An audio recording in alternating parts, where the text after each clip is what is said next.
Texans repair their strained relationship and move over KD and Harden. Kyrie Irving set to return tonight. How will that work, and what can we expect?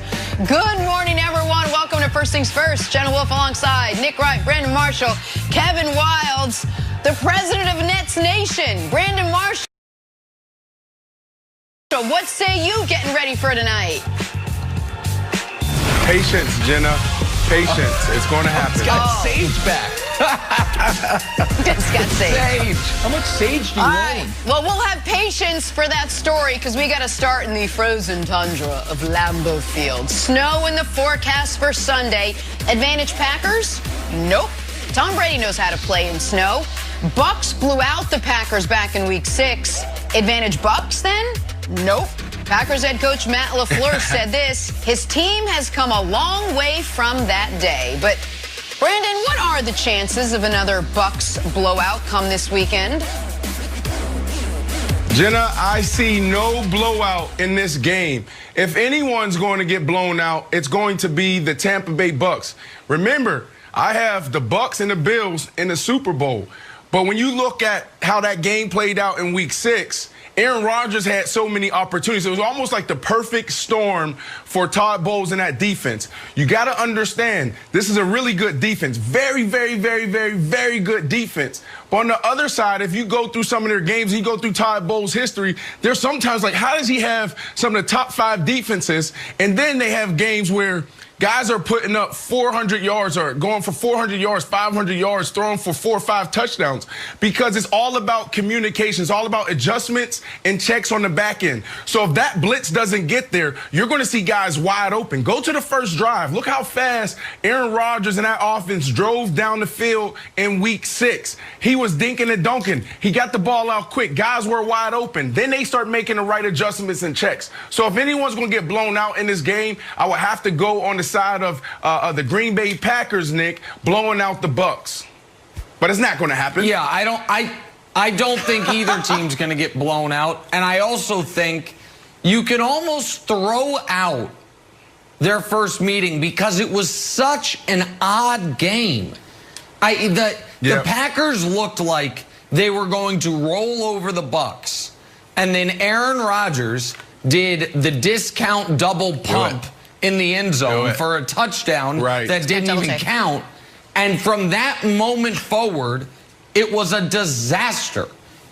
From that moment forward, the Packers had 53 yards of offense. Rodgers threw a pick 6. He threw another pick that was almost a pick 6, and the Bucs were rolling. It was the worst game of Rodgers' entire career. And as a side note, in a more just world, it would have been a game that absolutely banned him from winning MVP, and the rightful MVP this year would be Patrick Mahomes, but we don't have to get into that. And so for all those reasons, Wilds, like, I do think the Packers are going to win, but I also think that this is...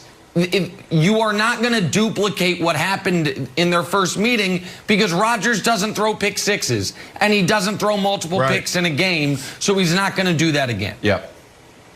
Yeah, that game was a flaw in the matrix, and it's not going to happen again. If we look at the stats, he threw 2 interceptions. He only had 5 all year. They really hit him, too. They hit him 11 times. He never gets hit, so I don't think that's going to happen again. So, Brandon, what do you think about this? Perhaps the Bucs defense was so dominant, Tom Brady is at a disadvantage because Aaron Rodgers took all the punches. He got knocked out, but now he's back for round 2. Tom Brady never really did his Tom Brady thing. He threw for only 6 more yards than Aaron Rodgers that game. So I feel like he never got a chance to really cook. He just handed the ball off, threw 2 touchdowns, but they were like miniature touchdowns since they had such good field position. I think Tom Brady is going to be the one coming into a brand new, fresh look. So he's actually at the disadvantage. Look, I was arguing with Nick all year about this. We didn't bring Tom Brady in to throw it for 350 yards and 3-4 touchdowns. What we're getting, this is extra. Like what we've seen over the last 4 or 5 games, that's extra. No, the way they won last week is how I expect them to win this week. On the ground, 35-plus attempts on the ground. That's what you need to see.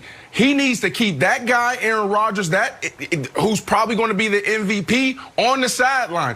Tom Brady dropping back and throwing it 40, 45 times is not the answer, Nick. Well, and also this game is a referendum is too strong of a word, but this game has much more meaning for Rodgers and legacy and career than it does for Brady. It is worth noting that Aaron Rodgers has lost 3 consecutive NFC championship games, and they've all been in somewhat grotesque fashion. The first one he lost, his team had a double-digit lead late against the Seattle Seahawks, and then there was the onside kick, the deep bomb in overtime. Packers are going home after it looks like they're rolling. The next one they lost was to the Falcons team with MVP Matt Ryan, and I don't have that in front of me, but I think at one point the score of that game was 31-3. They were just blown out almost immediately. And the next one they lost was last year, where the Niners did exactly what the Niners had done earlier in the season to them a second time. Run the ball. And by the way, that would be the concern for Green Bay. It's like, well, last year we were in this round. Last year we were in this round against a team that had kicked our butts in the regular season, and then they did it again in the postseason. Nick. But where I think Green Bay feels better, Wilds, is I think they're like, well, we lost this game because we had Blaine Gabbert at quarterback, not Aaron Rodgers, and we're getting Aaron Rodgers back. Yep. Sorry, Blaine, he's taking strays, but such is life. That's why Blaine Gabbert's sitting at home having, some Wheaties. He's like, what the heck? I'm Blaine Gabbert. Hey, so Tom Brady's the GOAT, and you did your whole legacy thing. And like, he doesn't have that much more to gain. Like, 6 championships, 7 championships. I just get a little more space in my storage box. Do you think that Aaron Rodgers, if they lose this game, do you think his legacy can go backwards a little bit? If he plays poorly and they lose, it certainly doesn't help it. And I do think that one of the things we've said, Brandon, is the Packers have done a bad job supporting Aaron Rodgers. Yep. Well, this year, when he's going to be the MVP, when this game is in Lambeau for the first time of his career. That's noteworthy, by the way. This is the first time Aaron Rodgers has played in Lambeau with a chance to go to the Super Bowl. They are the favorites. They're playing a 43-year-old quarterback. He needs to win this game. He needs to get to another Super Bowl. No one's going to hold it against him when Mahomes beats him in the Super Bowl. But people will hold it against him, I think, a bit if he loses a home NFC championship game to 43-year-old Brady. Yeah, look, no secret that I have the Bucs winning this game. But let's say Aaron Rodgers goes on and he wins the Super Bowl, Wilds. I see this whole Packers and Rodgers relationship as an underachievement. I said it this year. Like, how do you have Aaron Rodgers, who at one time we were saying is the greatest quarterback potentially ever, and you win 1 Super Bowl with him? I see this as an underachievement, period. All right, a lot more to discuss here. Bucs and Packers Sunday, the early game, that one on Fox. We got to take a turn, talk some Kyrie. He's getting set to make his return tonight to the Nets. What will that look like next to KD and Harden, who have already started to build some chemistry? It's next. First things first.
in this game.